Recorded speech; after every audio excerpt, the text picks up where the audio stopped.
Good morning, my dear students. Today we are going to study about the common properties of acid and bases. जैसा आप यहाँ पर देख रहे हैं, यहाँ पर क्या है, एक बीकर है. We have a beaker. Let me set a pen. तो we have a beaker और इस बीकर में क्या किया है, हमने दो इलेक्ट्रोड लगा दिए. ठीक. तो ये क्या होता है, सिर्फ एक सिंगल वायर को अटैच कर देते हैं इससे और इसे एक बैटरी से कनेक्ट कर देंगे और दूसरी वायर जो होगी वो डायरेक्टली कनेक्टेड रहेगी किससे, बल्ब से. अब यहाँ से करंट आएगा तो अगर आप प्योर वाटर लेते हैं, in case of pure water या मैं इसे बोलूँ डिस्टिल वाटर, यानी कि जो एकदम प्योर, जिसमें सिर्फ हम बोलेंगे कि सिर्फ और सिर्फ H2O के मॉलिक्यूल होते हैं. ठीक है. तो इस केस में क्या होगा, आप नोटिस करेंगे कि इसमें इलेक्ट्रिसिटी का कंडक्शन नहीं होता. लेकिन अगर क्या करें आप इसके अंदर आप कोई डाइल्यूट एसिड या फिर कोई बेस मिक्स कर दें तो इसमें क्या हो जाएगा, आयन जनरेट हो जाएंगे. फॉर एग्जांपल हमने अगर HCl को ऐड किया है तो ये क्या देने वाला है हमको, ये हमको देगा H प्लस और प्लस Cl माइनस. और इसी तरीके से अगर हमारे पास क्या हो, NaOH हो, तो इसे हम डिजोल्व करेंगे तो ये भी हमें क्या देने वाला है, एक तो कैटायन देगा जो कि Na प्लस होगा और क्या होगा हमारे पास OH माइनस होगा, एनायन. ठीक है. तो इससे क्या होता है, जब ये आयन प्रेजेंट होंगे जिनके ऊपर चार्ज होंगे तो हम जानते हैं जो आयन्स जिन पर चार्ज होते हैं वो क्या करते हैं, इलेक्ट्रिसिटी को कंडक्ट कर सकते हैं. तो यहाँ पर हम देखेंगे जो बैटरी से करंट आएगा वो इसमें फ्लो करने लगेगा और हमारा बल्ब क्या हो जाएगा, स्टार्ट हो जाएगा, यानी कि वो लाइट देने लगेगा. तो इस लाइट को देखकर हम देख सकते हैं कि यहाँ पर क्या है, ये जो आयंस होते हैं ये इलेक्ट्रिसिटी का कंडक्शन करते हैं. तो कोई भी एसिड और बेस से अगर हम डिसॉल्व करते हैं वाटर में तो एक बेसिक चीज़ जो हमें पता चलती है वो ये कि ये अपने आयंस में क्या हो जाता है, डिसोसिएट हो जाता है. अंडरस्टैंड. ओके. ऑलराइट. अब उसके बाद अगर हम बात करें तो जनरली जैसा हम जानते थे कि जब एसिड डिसोसिएट होते हैं तो वो क्या देते हैं, H प्लस देते हैं. और यही हमें सजेस्ट करता है कि ये इनका प्रोडक्शन जो होता है हाइड्रोजन आयन का in solution which is responsible for the acidic property. यानी कि अगर कोई H प्लस को प्रोड्यूस कर रहा है तो इसका मतलब उसका नेचर कैसा होगा, एसिडिक होगा. ठीक. तो यहाँ से ये चीज़ कंफर्म हो जाती है कि अगर कोई चीज़ H प्लस प्रोड्यूस कर रही है तो उसका नेचर क्या हो जाएगा, एसिडिक हो जाएगा. और कोई भी एसिड जो हाइड्रोजन कंटेन करते हैं तो वो क्या करते हैं, H प्लस को रिलीज कर देते हैं. दूसरी बात करते हैं कि what happen when an acid और a base in a water soluble solution. यानी कि जब कोई भी एसिड और बेस जो वाटर में डालने पर उसका सोल्यूशन बनाते हैं तो उसके बारे में हमें यहाँ पर स्टडी करना है. फॉर एग्जांपल उससे पहले मैं एक चीज़ क्लियर कर दूँ कि जब आप किसी एसिड या बेस को वाटर में डिसॉल्व करेंगे तभी वो क्या करेगा, अपने आयंस में डिसोसिएट होगा. फॉर एग्जांपल अगर आप क्या करते हैं कि अगर आप HCl लें और इसमें आप लिटमस पेपर डालते हैं, हम जानते थे लिटमस पेपर क्या करता था, ये ब्लू लिटमस को कन्वर्ट कर देता था किसमें, रेड लिटमस में. अंडरस्टैंड.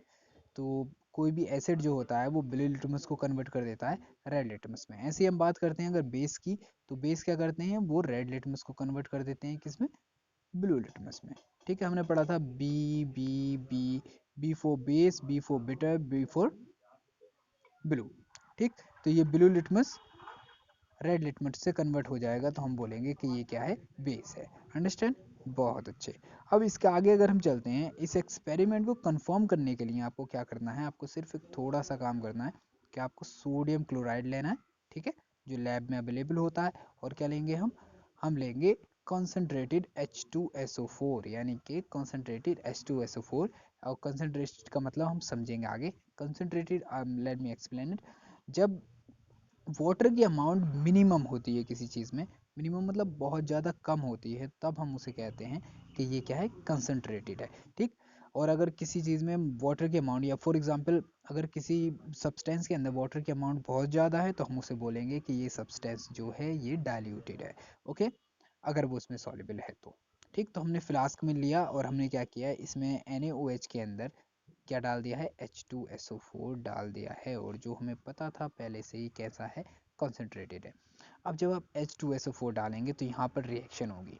फॉर एग्जांपल अब रिएक्शन आप बहुत अच्छे से जानते हैं, तो यहाँ पर हमारे पास NaCl है और प्लस हम रिएक्शन करवा रहे हैं H2SO4 के साथ. हमारी रिएक्शन प्रोसीड होगी और हमें मिलने वाला है Na2SO4 प्लस HCl. ठीक. अब HCl क्या होती है, found in the form of gas. Okay, तो यहाँ पर जो HCl है आपका गैस की फॉर्म में पाया जाता है। अब ये गैस क्या होगी, यहाँ से निकलकर इस ओर पास होगी।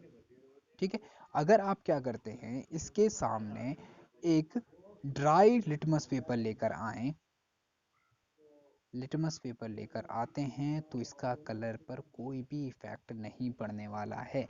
मतलब जो आपका ब्लू लिटमस पेपर है वो ब्लू ही रहने वाला है, इन केस ऑफ अगर आपका लिटमस पेपर क्या है, ड्राई है। अंडरस्टैंड? इससे क्या कंफर्म होता है, इससे ये कंफर्म होता है कि जो एसिड्स होते हैं वो सिर्फ और सिर्फ वाटर में डिसॉल्व करने पर ही अपना H+ आयन देंगे। ओके, तो डिसोसिएट इन H+ आयन, इन्हें क्या करना पड़ेगा, वाटर में डिसॉल्व करना पड़ेगा। अब हम क्या करते हैं, हम मॉइस्ट लिटमस पेपर लेकर आते हैं। मॉइस्ट का मतलब जो पानी में भिगो लिया गया हो या फिर पानी से भीगा हो। जब हम उसे पास में लेकर आते हैं तो हम देखते हैं जो ब्लू लिटमस था हमारा कन्वर्ट होकर कैसा हो जाएगा, रेड हो जाएगा। इससे क्या कंफर्म होता है कि यहाँ पर जो H+ जो हमारा HCl था, जब वो कांटेक्ट में आया वाटर के, तो इसने क्या किया, ब्रेक होने के बाद H+ और Cl- आयन दिए। ठीक है, तो यहाँ से ये चीज़ हमारी क्लियर हो गई। अंडरस्टैंड? आगे डिस्कस करते हैं इसके। जैसे HCl है हमारे पास, वो H2 के कॉन्टैक्ट में आता है, तो यहाँ पर वो H3O देता है। एक्चुअली जो H+ होता है, ये हाइड्रोजन आयन, ये इंडिपेंडेंट नहीं रह सकता। तो ये क्या करता है, वाटर मॉलिक्यूल के साथ जुड़ने के बाद एक हाइड्रोनियम आयन बना लेता है, जिसे हम रिप्रेजेंट करते हैं H3O।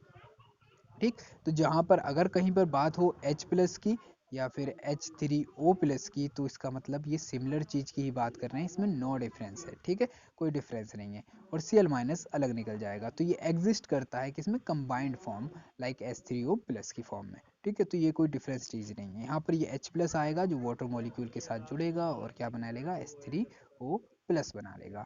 ठीक है, over here they are given some of the bases. तो उस केस में हम बात कर रहे हैं कि H3O+ और H+ जो दोनों सिमिलर ही हैं, और ये कब निकलते हैं, जब हम एसिड को डिसॉल्व करते हैं in water. But what happen when we dissolve bases in water, question तो बनता है। तो आपने क्या किया, यहाँ पर आपने एक चीज़ ले ली, बेस, जैसे सोडियम हाइड्रोक्साइड, और जब इसे वाटर में डिसॉल्व करेंगे तो ये क्या देने वाले हैं, H+ और OH-। अंडरस्टैंड?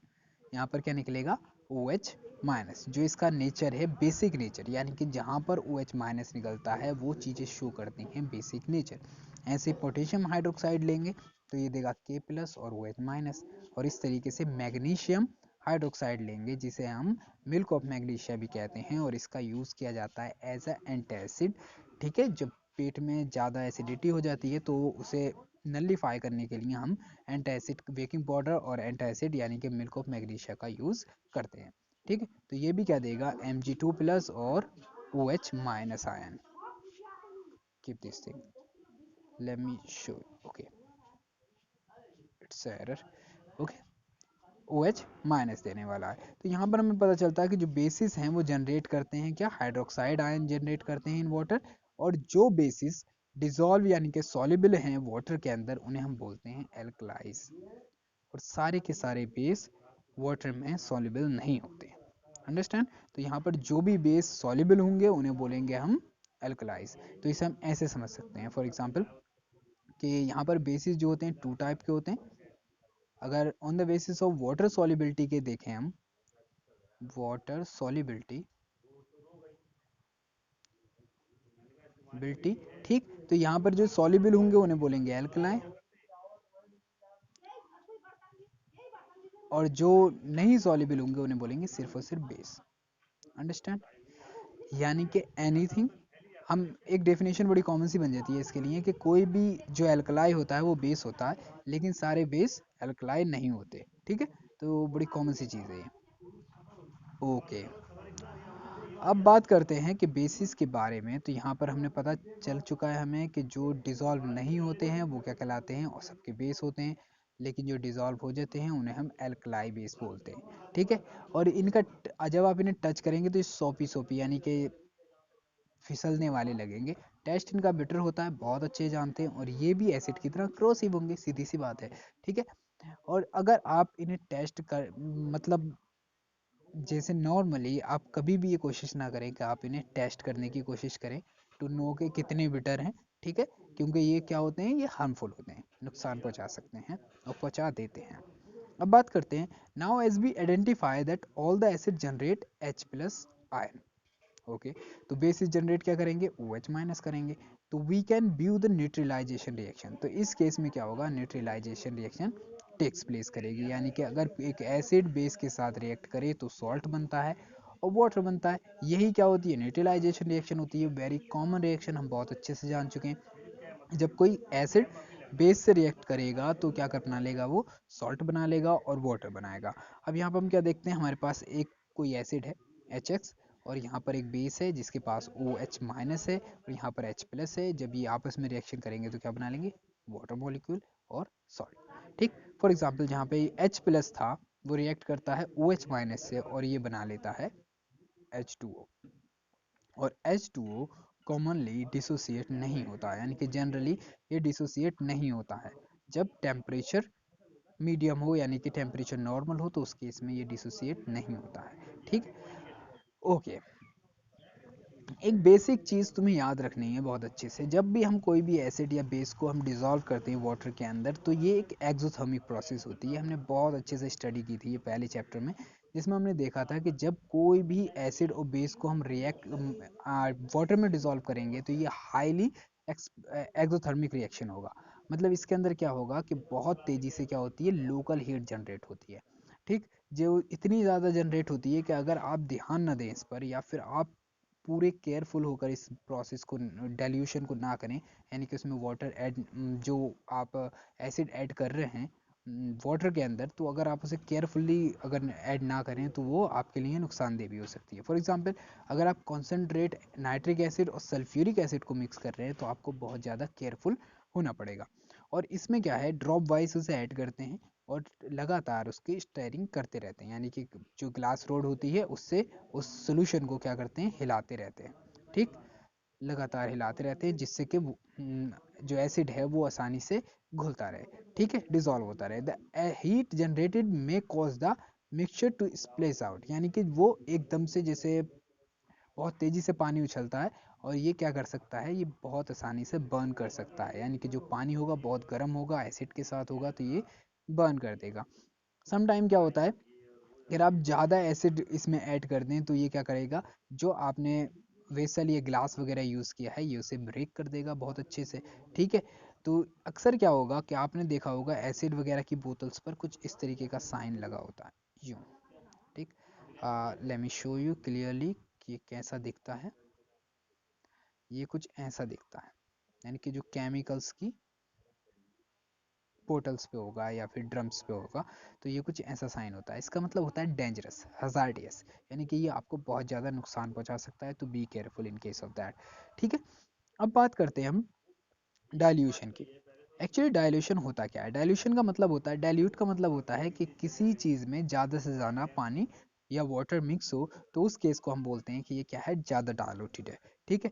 तो अगर आप क्या कर रहे हैं कि किस वाटर को ऐड कर रहे हैं किसमें, कॉन्सेंट्रेटेड एसिड या बेस के अंदर, तो उसका क्या हो जाएगा, डाइल्यूशन हो जाएगा, यानी कि उसके अंदर वाटर की अमाउंट बढ़ती जाएगी और वो डाइल्यूटेड होता रहेगा।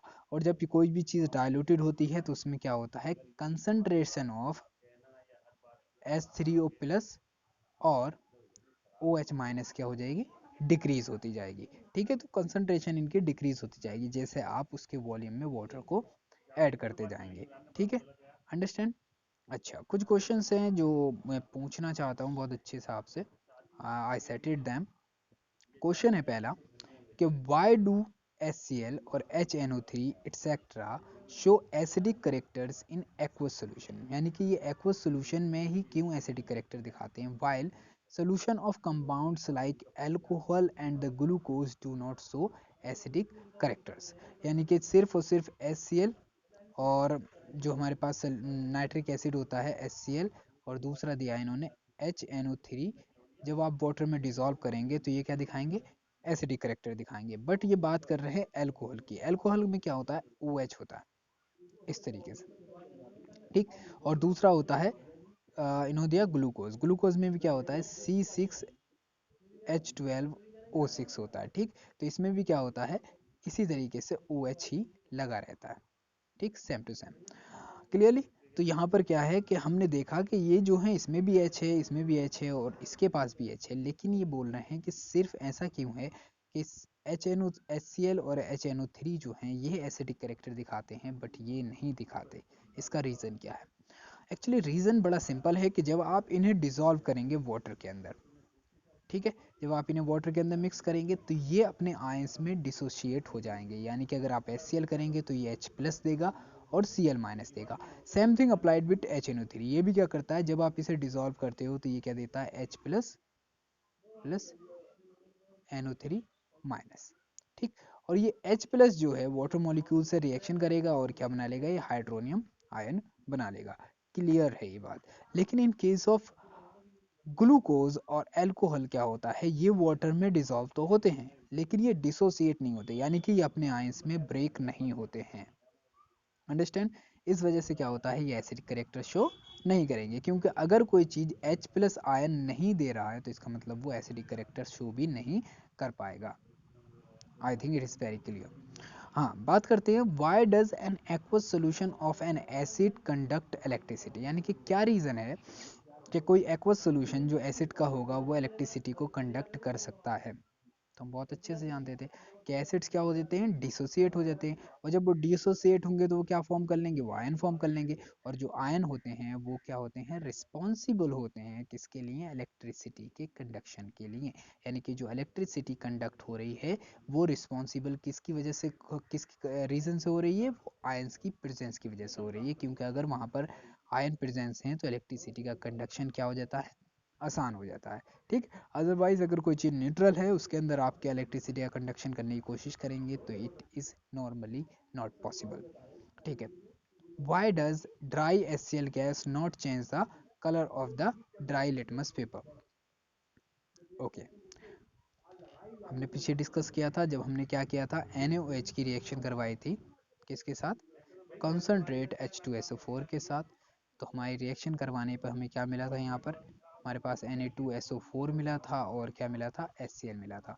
ये गैस की फॉर्म में रहता है हमेशा, तो ये क्या होगा, गैसेस फॉर्म में बाहर निकलता था। और हमने टेस्ट ट्यूब पर जब इसको टेस्ट किया, हम लिटमस पेपर इसके सामने लेके गए तो हमने क्या देखा, जो ड्राई लिटमस पेपर था उसका कलर चेंज नहीं हुआ, लेकिन हम मॉइस्ट लिटमस पेपर लेकर गए तो उसका कलर क्या हो गया, ब्लू से डार्कली रेड में हो गया। इसका रीज़न क्या था कि वाटर में जब HCl डिज़ोल्व होता है तो वो क्या देता है, H प्लस आयन देता है, और ये H प्लस आयन ही रिस्पॉन्सिबल है उसके करेक्टर के लिए, एसिडिक करेक्टर के लिए। क्लियर? ठीक है, तो ड्राई लिटमस किसकी वजह से, डिसोसिएशन टू गिव आयंस, यानी कि जो वाटर रिस्पॉन्सिबल है, एक्वस सोल्यूशन जो है रिस्पॉन्सिबल है डिसोसिएट करने के लिए एसिड को, to give ions, since in this case neither HCl is in the aqueous form, क्योंकि यहाँ पर जब वो ड्राई है तो इसका मतलब वो एक्वस फॉर्म में नहीं, गैसेस फॉर्म में है। Not the litmus paper is wet, और ना ही लिटमस पेपर क्या है, वेट है, मतलब भीगा हुआ है। इस केस में क्या होगा, therefore the colour of the litmus paper does not change, और इससे क्या होगा, अगर वो भीगा हुआ नहीं है तो लिटमस पेपर का कलर चेंज नहीं होने वाला।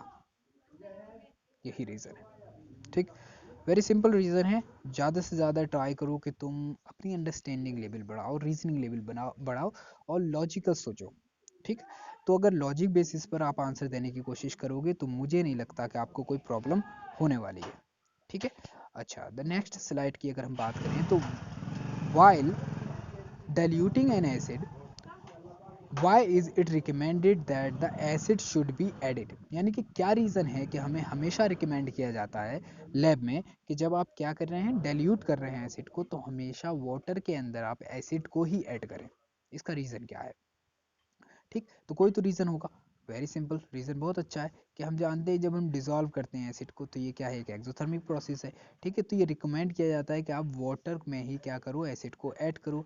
It is done in other than it possible that because of the large amount of heat generated, यानी कि जब आप ज़्यादा एसिड होगा फॉर एग्जाम्पल और उसमें आप वाटर को ऐड कर रहे हैं, तो आप वाटर ऐसा तो नहीं है ना कि मोटर का पाइप लेके गए और डायरेक्ट उसमें लगा दिया। ठीक है। तो आप क्या करते हो, थोड़ा थोड़ा करके करते हो। अब आप क्या देखेंगे कि हमें पता है एसिड की जो डेंसिटी होती है, यानी कि मॉलिक्यूल्स होते हैं वो बहुत ज़्यादा पास पाए जाते हैं, but in case of water, water के मॉलिक्यूल क्या होते हैं, एक दूसरे से ज़्यादा दूर होते हैं। तो आप क्या करेंगे, आप जब वाटर को ऐड करेंगे तो जो वाटर के मॉलिक्यूल होंगे उसमें जाकर एडिशन करेंगे, अपना स्पेस तलाश करेंगे, तो क्या होगा, बहुत तेज़ी से बहुत ज़्यादा अमाउंट में क्या होगी, हीट निकलेगी। और जब बहुत ज़्यादा अमाउंट में हीट निकलेगी तो वो क्या करेगा, आपको स्प्लैश आउट कर देगा, और वो पानी या जो भी है आपके पास उछल के आप तक पहुंचेगा और आपको नुकसान दे सकता है या बर्न कर सकता है, यानी कि जला सकता है। तो इस वजह से क्या करते हैं, हमेशा रिकमेंड किया जाता है कि ज़्यादा से ज़्यादा कोशिश करें कि आप बहुत धीरे धीरे एसिड को ड्रॉप वाइज ऐड करें और उसे लगातार स्टेरिंग करते रहें, जिससे क्या हो कि उसके अंदर जो एसिड है वो डिज़ोल्व होता रहे, और जो H+ आयंस हैं और जो हीट जनरेट हो रही है वो उसमें एक जगह से दूसरी जगह पे ट्रांसफ़र होके उसकी कंडीशन में थोड़ी कमी आती रहे। ठीक है। अगली बात करते हैं, how is the concentration of the hydronium ion okay affected when the solution of N acid is diluted. यानी कि क्या होता है जब आपकी जो हाइड्रोनियम आयन की कंसंट्रेशन पर क्या इफेक्ट होगा जब हम क्या करेंगे, एक एसिड का डाइल्यूशन करेंगे। तो हमने पीछे अभी स्टडी किया था बहुत अच्छे से, कि हम लोग बात कर रहे थे कि जब भी हम डाइल्यूशन करते हैं किसी चीज़ का तो हम क्या करते हैं, उसमें वाटर ऐड करते हैं। अब जब वाटर ऐड करेंगे तो वॉल्यूम क्या होगा, इंक्रीज होगा। और जब वॉल्यूम इंक्रीज होगा तो हमें पता है जो कंसंट्रेशन थी हाइड्रोनियम आयन की उसमें तो वो सिर्फ क्या है, वही थी जो पहले थी वो अब है। तो इसका मतलब जब वॉल्यूम इंक्रीज हो रहा है तो कंसंट्रेशन क्या होती जाएगी, कम होती जाएगी।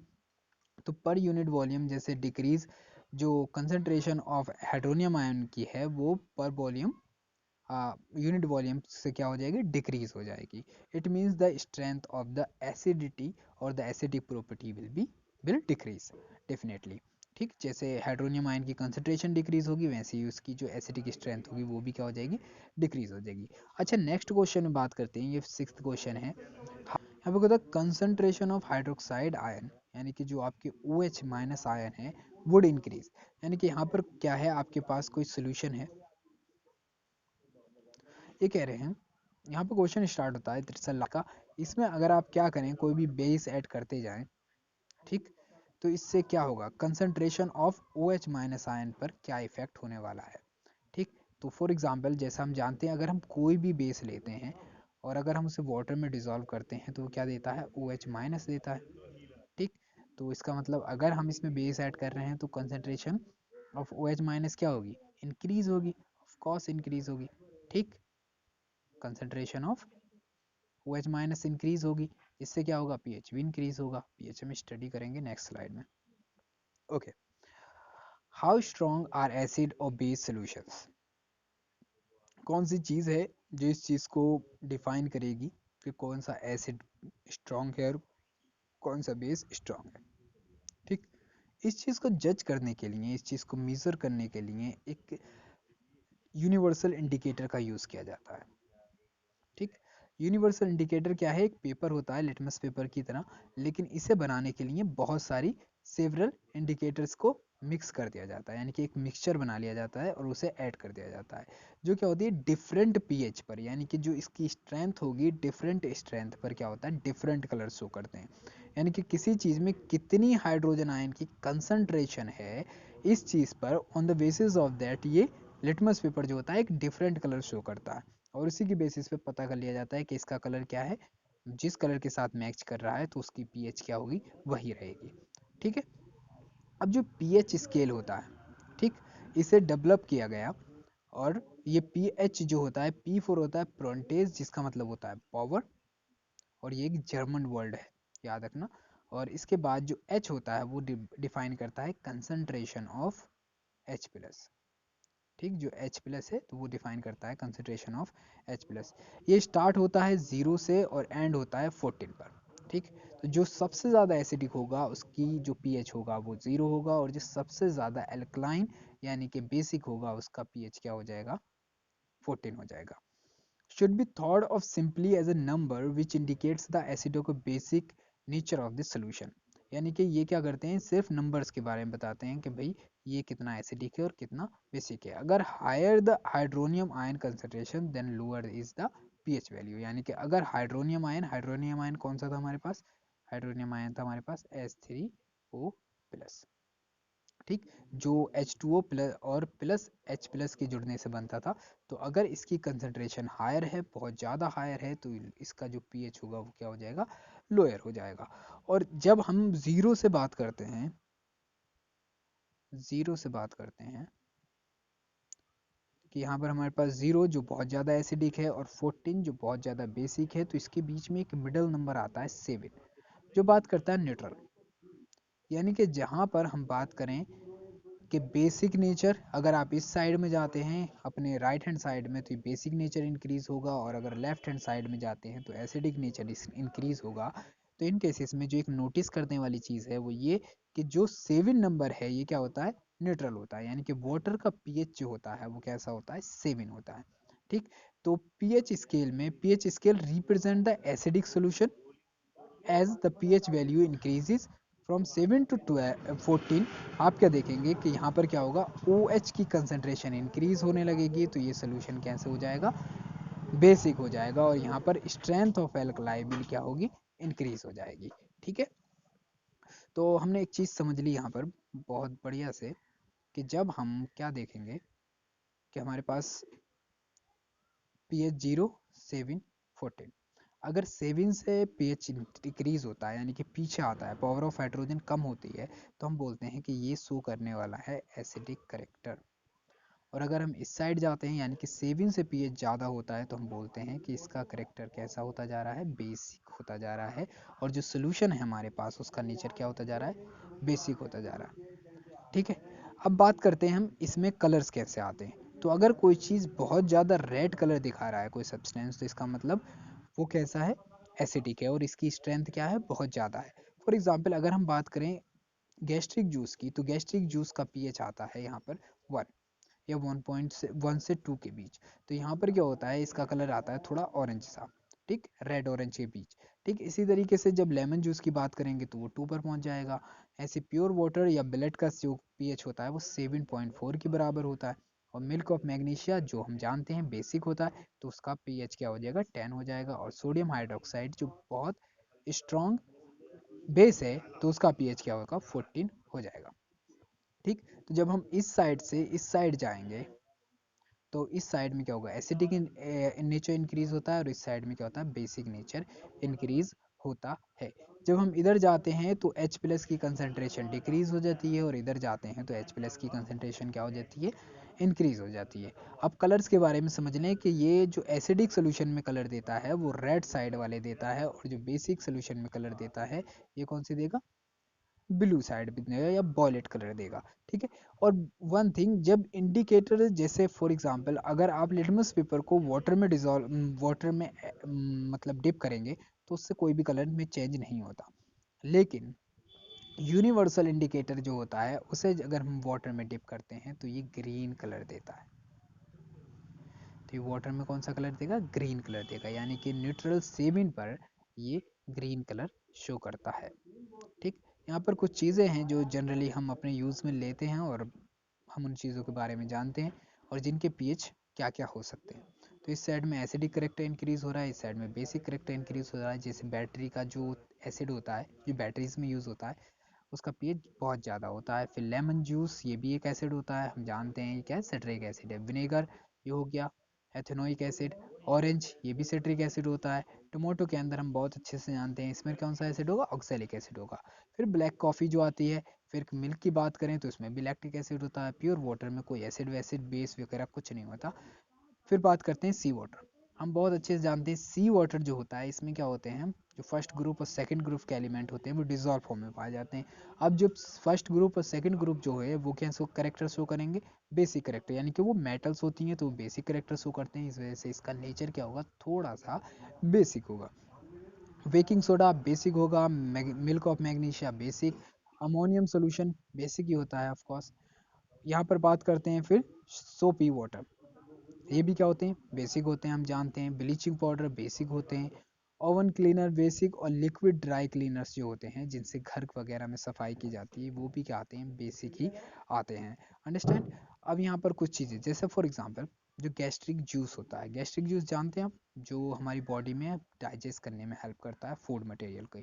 ठीक, तो इसमें क्या होता है, HCl होता है जैसे, तो ये क्या होता है, ये एसिडिक होता है, और ये इतना एसिडिक होता है कि हमारे एलिमेंट्री कैनाल के अंदर फूड को सड़ने से बचाता है और उसे डाइजेस्ट करने में हेल्प करता है।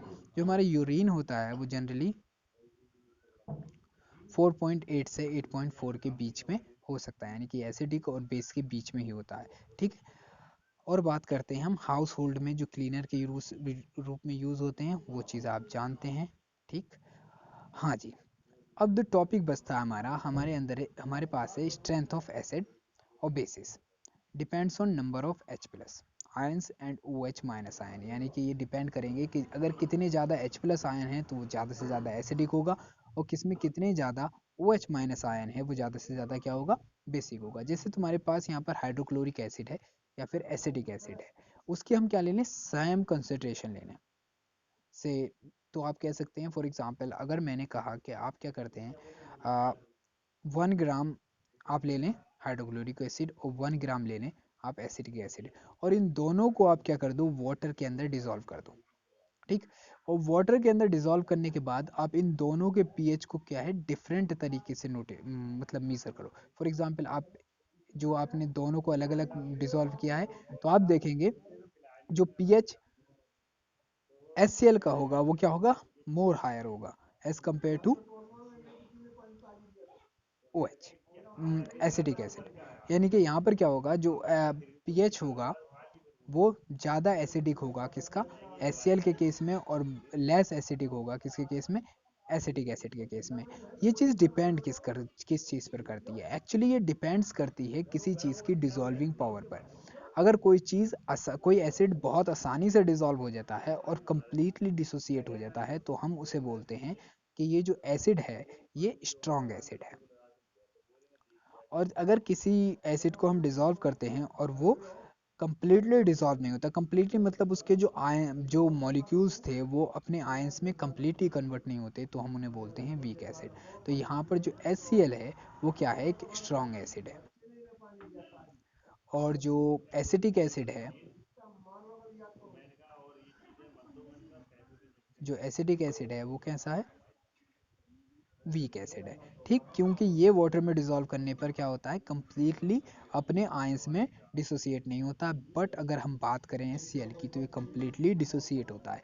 पॉइंट टू बी नोटेड, एक बात ध्यान रखना, जो मिनरल एसिड होते हैं, मिनरल एसिड का मतलब होता है जो रॉक या फिर सॉल्ट वगैरह को मिक्स करने के बाद बनाए जाते हैं, तो उन एसिड्स को हम बोलते हैं, या आर्टिफिशियल एसिड्स होते हैं, वो जो सारे एसिड होते हैं उन्हें हम बोलते हैं कि ये क्या हैं, स्ट्रॉन्ग एसिड्स हैं। और अगर हम बात करें जो एसिड हमें नेचुरली मिलते हैं, जैसे नेचुरली एसिडिक एसिड है या कार्बनिक एसिड होते हैं, वो क्या होते हैं, कार्बोनिक एसिड की बात नहीं कर रहा हूँ, जो कार्बन हाइड्रोकार्बनिक एसिड होते हैं वो जो होते हैं वो यहाँ पर वीक एसिड कहलाएंगे। तो कार्बोनिक एसिड के केस में याद रखना, कार्बोनिक एसिड जो आप जो सॉफ्ट ड्रिंक वगैरह आती हैं, कोल्ड ड्रिंक वगैरह, उनमें मिक्स होता है कार्बन डाइऑक्साइड, वाटर के साथ मिक्स होने के बाद कार्बोनिक एसिड बनाती है, तो वही सा वाला जो एसिड होता है वो भी वीक एसिड है। ठीक है, लेकिन स्ट्रॉन्गर देन क्या होगा, एसिटिक एसिड होगा। ठीक है, यहाँ पर ये चीज़ क्लियरफाई हो गई आई थिंक। ओके, अब अगली वीडियो में जो हम बात करेंगे वो बात करेंगे हम importance of pH in everyday's life. ठीक, तो इसके अंदर जो इम्पोर्टेंट चीज़ें हैं, I just want suggest you कि प्लीज़ आप एक बार गो थ्रू हो जाएं बुक के, और बुक में जो इम्पोर्टेंट चीज़ें हैं उसे समझने की कोशिश करें। एक्चुअली आपको अभी इससे हैबिट बनानी चाहिए बुक्स पढ़ने की, क्योंकि जो इन्फॉर्मेशन हमें बुक से मिल सकती है वो किसी और चीज़ से नहीं मिल सकती। ओके, जैसा कि यहाँ पर मैं अभी आपके जैसे लेक्चर फिनिश होगा उसके बाद में एक वर्कशीट डालूंगा, और please solve that and send it to me, because I will check that and try to give you marks. Okay, thank you very much for being the part of this video, and best of luck guys. You all are very awesome, and it's going to be finished now. Have a nice day and have fun.